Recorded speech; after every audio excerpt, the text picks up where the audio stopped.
So glad you came, and that we have this beautiful book that my friends and colleagues put together. Mike Walsh, the publisher, and Jim Deal, the editor, and Terry Barker, I think, who kept this whole project going.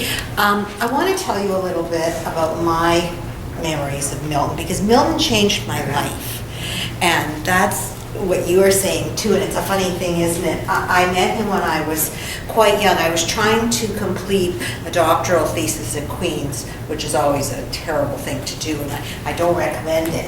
But I highly don't recommend it. I was living with my then husband on a really lonely stretch of land along Lake Ontario between Kingston and Gananoque on a place called Rogers Slide Road. We got into a terrible car accident.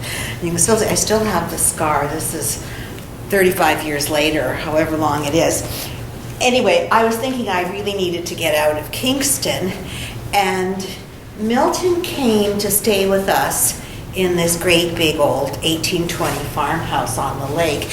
And he said, I want her to edit. I was very young, I wasn't even 25. He said, I want her to edit Jack Hines sonnets. And well, I'd never edited anything in my life before, other than academic stuff, but of course I was really honored and thrilled, and I did. And he also, so he stayed with us for a while, and he kind of saved my life because my arm wasn't healing. And my husband didn't really notice that because he was a poet and his head was kind of in the clouds. But Milton wasn't that kind of poet. He was the kind of poet who had his feet on the ground, and he saw people very clearly. And he took me to the hospital and helped me to get better. And we ended up with this wonderful book that I'll never forget, editing Jack Hines sonnets, which there's some poems in the collection, and they're wonderful poems.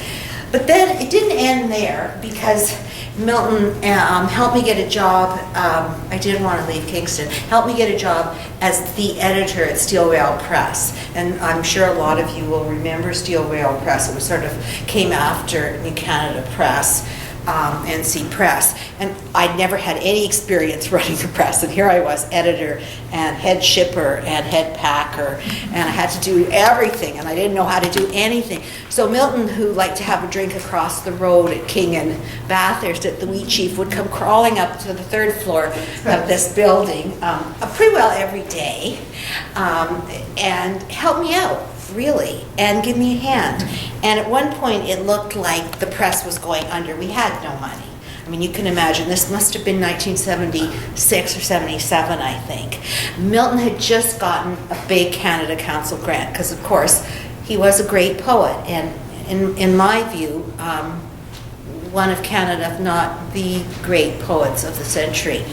So we had no money, and we had a relationship with the Toronto Dominion Bank across the road, which is now a fancy restaurant. And we had to go and try to get a line of credit. Well, can you imagine? Here we all were, sort of, far left socialists.